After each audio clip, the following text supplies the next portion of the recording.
New Zealand's borders are constantly under threat from drugs, illegal goods and incoming passengers bringing plants, pests and animal diseases that could cripple our economy overnight. Only the men and women of the Customs Service and MPI Biosecurity stand in their way. They are New Zealand's Border Patrol. Tonight on Border Patrol, angry outbursts and some unusual items in their luggage. Very bizarre. Something's up at the mail centre. I can see down there that there is a clear plastic bag. And a difficult passenger. Can I ask what this is about, actually? Because, like, you've just put this form in front of my face. Why are you going through that? Gives up way too much information. Like condoms, you use those when you have sex.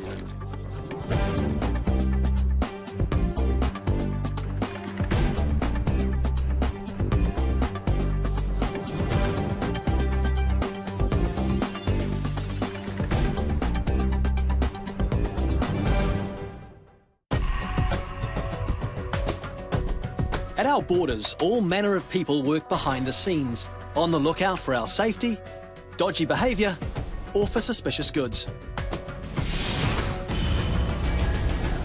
But when it comes to packages arriving by freight, that's the specialty of air cargo. And today, a suspicious package from China has caught the eye of Customs Officer Kieran. It just looks like any other box, but it fits a profile that we've had previous intercepts from. The box has two types of security cameras, which, ironically, will now face security checks themselves. So what are the telltale signs this lot are suspicious? There is some ripping to the packaging. It looks like someone's been in here already. It looks in good nick, but there's a bit more weight here than I thought there should be. What I'm going to do now is put this through the X-ray, see if I can find anything that shouldn't be. I can see that there is an orange mass in the bottom of the camera. I'm quite interested in this area behind here. Orange on the X-ray generally shows that there's an organic matter inside there, which you wouldn't normally expect inside electronic goods. I can see down there that there is a clear plastic bag.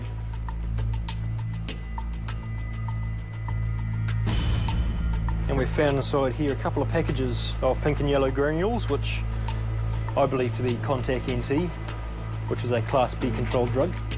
Every week, air cargo are busting new methods to smuggle Contact NT into the country for the manufacture of the illegal drug P.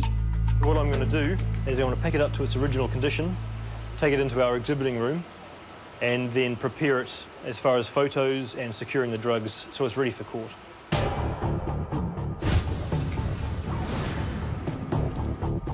Excellent quality.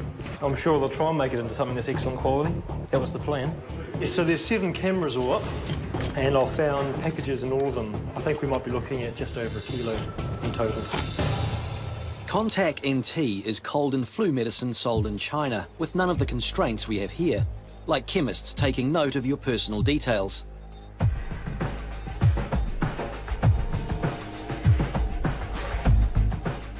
This is our total quantity of Contact NT, 877 grams.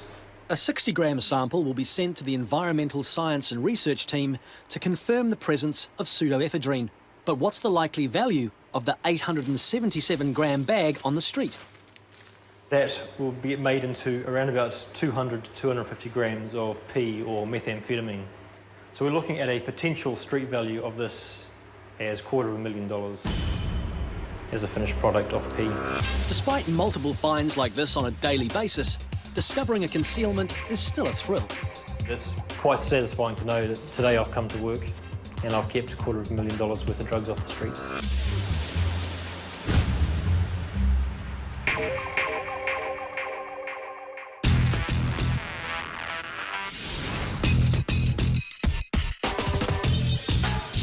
For some action, mate. Over at Queenstown Airport, Good boy. Ready?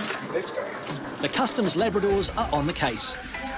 These brilliant detectives are key in helping Customs and MPI stop unwanted items crossing the border. Alongside the keen canine noses is the watchful eye of Customs Officer Karen. There's no escape for anything or anyone suspicious. So cigarettes just 200, is it? None in your other luggage? How much alcohol and tobacco have you got with you today? All the incoming passengers so far haven't raised alarm bells, All right, enjoy your stay. apart from one. The detector dogs showed an interest in this musician, so he's immediately led to the search bay for further questioning. Can I ask what this is about, actually? Okay, well, it's fairly straightforward. Basically, when you arrive in the country, then we are entitled to ask you some questions about what you're doing here. So what were you doing in Australia? Looking for work. Oh, okay, how'd you get on? Well, clearly not well. Oh, why? That's why I'm back. Oh, okay. So this address you're going to, who currently lives there? I don't know. It's a share house. But I don't know who lives there. Because I haven't been there yet, have I? Oh, okay. Oh, I don't know that. You're answering the questions. That's fine, yeah. Because of the dog's interest in this man, Karen wants to find out about his drug history. I had a beer last night. Is that a recreational drug? No, you know what I mean. Cannabis, marijuana, LSD. Have you ever used any of those type of drugs? Why are you asking me this? I mean, I'm happy to answer, but I need to know, like... I'm trying to ascertain whether you would possibly Why don't you search my gear? Well, I'm going to. Drug scans are negative, but the discovery of personal items prompts an unexpected lecture. Like condoms, you use those when you have sex.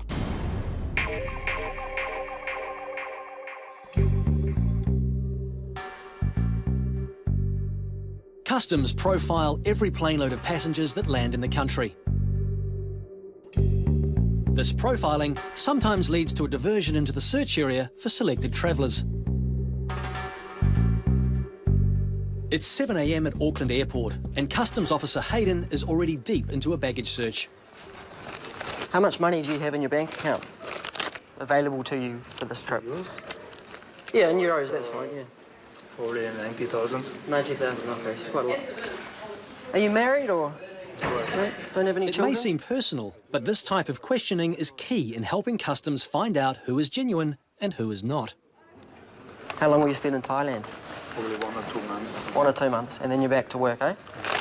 It may be early, but already there are some more passengers for Hayden to search next. 5 minutes? And with this passenger now cleared across the border, Hayden is off to meet them. Just come with me, guys. Just put your phone away, please. Yeah. These two Turkish men have just landed into Auckland after a whirlwind worldwide trip. Just come with me. They're 2 Turkish nationals that have come to New Zealand for 1 day. They've just been through Perth, Melbourne, Sydney. They stayed there all for about a day each. They bought their tickets about 1 day before they left Istanbul. A one-day stay in each country is on the unusual side compared to normal passenger behaviour. So Customs have brought both men into the search area. Is it? Look, is it? Hey, that's all right. Just take a seat. But why is this gentleman already so worked up? Why are you in New Zealand? Your friend. What's your friend's name? And tourist. I see New Zealand. This is your friend, correct? Jihan. Jihan. Telephone, Sihan. telephone. Yep, okay. Where does he live? Where? Auckland? Auckland. Okay. Do you have his address? Do you have the address? I don't know. Customs have not yet been able to confirm this friend is in the country at all. Where do you go tomorrow? Tomorrow, Turkey, Singapore. 1 day in every location so far. This is a whirlwind trip around the world in just 1 week. Could this be the fastest trip ever made? Who's this person? Arthur, my your friend, Arthur. His friend. Does he live in New Zealand? No. He lives in Australia. Australia. Why do you have a passport photo? Who's this person? What on earth could these photocopied passports be for?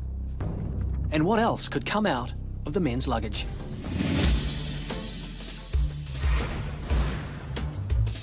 In Queenstown, Customs Officer Karen has pulled over a prickly passenger for a random search. Can I ask what this is about, actually? With the search underway, Karen has just begun searching the man's bags. Like condoms, you use those when you have sex, so you don't get like sexually transmitted diseases or get some woman pregnant and then have to pay out like child support for the rest of your life. This character isn't shy about sharing his views on all manner of subjects. I think alcohol's an absolute poison, actually, for society. And I think that's wrong, actually. I think people deserve to have a choice. there should be alternatives. You at least should be able to get things under prescription. I can't imagine anybody would import cannabis anyway, so most of it's grown in the country. Yeah. Yeah, I don't see the point myself either, but... With the drug scans of the bags negative and the luggage search turning up nothing, Karen has one more item she'd like to check. Do you have another phone on you? Nothing in your other pocket? No. I've seen on camera that you had another phone in your pocket. Do you want to... No, this is it. That's a camera. Yeah, I realise that. But I don't have another phone. You can check this. Okay. Oh, anything else in your pockets? No. That's it. What about your right-hand pocket of your jacket? Well, why don't you check it instead of asking me, please, because I'm telling I'll just you empty it out. You can empty it out if you like. Well, I just have. Okay, no worries. So, you know. You didn't put it away in any of your other pockets. No. So this one you reckon one doesn't phone. work here? Well, no, it does work there. Oh, it does work here? Yeah, it's an Australian phone. Of course it's going to work here, you know. Like Well, some of them don't have that roaming well, thing. Yeah, most of them do, actually. Why are you going through that? The phone has a number as well, not a phone number, if that makes sense. Why do you need this? What has this got to do with searching me for drugs? If that number happens to show up in any illegal thing going on, then we can connect it back to you. Finally, the fractious search is over at last. Cool. You can put your stuff all away now? Yes. Well, you won't need to go through X-ray or anything. He is off the hook. But it's business as usual for Karen, who, along with the detector dogs, is back scrutinising the constant stream of travellers.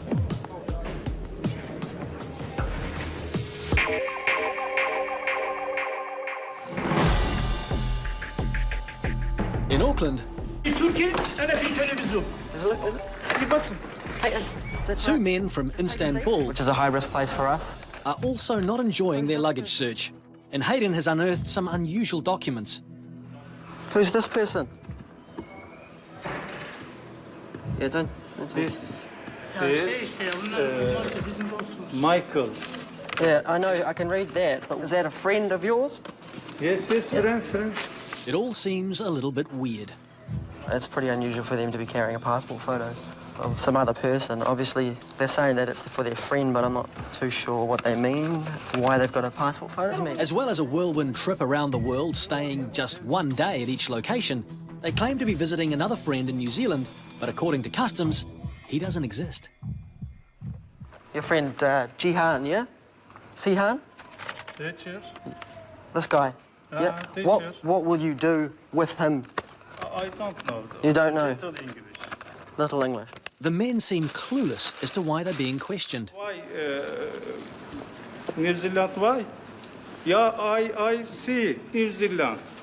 You no English, no problem. Gönder geriye, bize geri gönder. Take a seat, Gönder mate. geriye. İstemiyorum ben. Please, no, please just take a seat. Telefon. Sit down. Telefon. Ben konuşuyorum da bir dakika ben konuşuyorum. Can you please tell your friend just to calm down a bit?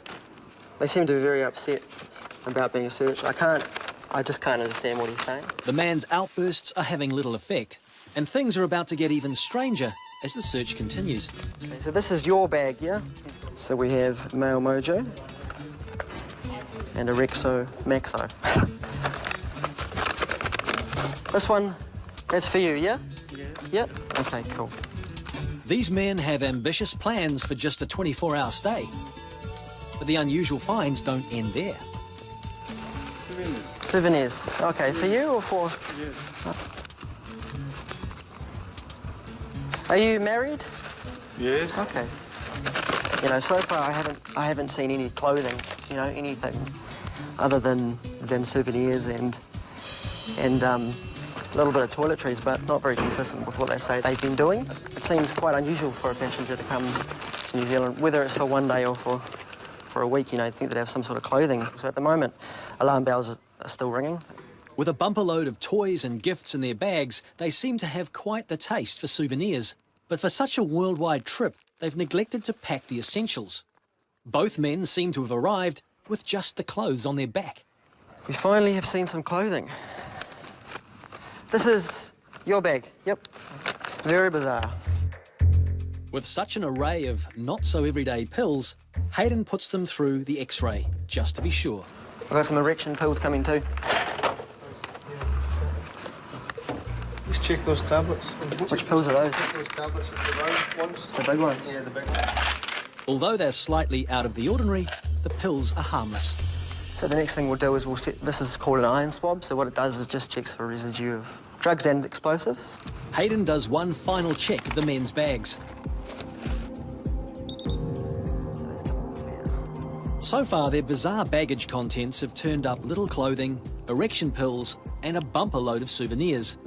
What could be next? You know, you got other people's passport photos in here. Yeah. Okay. Yeah, seems a bit weird. The baggage X-ray machines used by MPI are one of the tools they use to detect banned food, plants, or even animals that may be packed but cannot be hidden. That one there is not allowed. Oh, sorry. So that's really obvious. In Auckland, screening passengers from Fiji has resulted in an extraordinary find. I just found this coral on the X-ray, but it's really strange. It's full of vinegar flies flying around everywhere, so I've got to be really careful with this one. A foreign strain of vinegar fly could cause major problems to our wine and fruit juice industries. Where did he get the coral from? Can you ask? From Fiji. Oh, yeah. Did he break it off the reef, or did he find it? No, it's alone. It's alone. We stay on the beach, take it. So you were there on the beach when he grabbed this? It's alone, this. Right. The problem with coral is that it's an endangered species, and the coral reefs around the world are really threatened. It's actually prohibited to bring this through without a permit. Not only have these Argentinian men brought in an endangered species, but its decomposition is a health hazard and a breeding ground for the flies. If you can just tell the man that we will have to seize this. Sorry, but I don't understand that. The coral is an endangered species. Okay, it's an endangered animal. It's actually an animal. Yeah, but It's not allowed into the country. I don't know the New Zealand law. I know that in Argentina you have any problem to... Argentina is in fact one of many countries signed to a treaty that protects wildlife from trade. But the men are off with a warning this time. Next time, yeah, just leave the coral on. No, yes. I'm just going to see what's inside it exactly, but I don't want to open it up here because the flies will go everywhere. So. All around the world are quite in danger from a number of things, but one of them is humans breaking coral off the reef. And this coral is really fresh. They say they picked it up off the beach, but either way, it's not allowed anyway. Whether it was picked from the reef or the beach, the coral is already dying. So the first priority is dealing with the foreign flies. It's really unusual. I might zap it with a bit of knockdown spray. Not very nice. Something's rotting, obviously. They're not actually the fruit fly that we're really worried about for the fruit industry. It's a different fly. Yeah, coral's actually an animal. There's small animals living inside it, and the hard bit is that we see is actually kind of the house that they build around them. And it looks like the animal inside is dying, and that's what attracted all the flies. Oh, seal that up good. Don't really know what they are, so better make sure that they're dead first before we go any further. Make sure none of them's... With the flies dealt to, the all clear is given to destroy the coral straight away. But first, this find must be documented. They didn't admit that they ripped it off the reef, but yeah, it seems that way. And if that was the case, that's pretty sickening. In terms of endangered species, it's really bad. So... Later, the captured coral will be sent for steam sterilisation, incineration, or deep burial. Or perhaps, in this case, all three.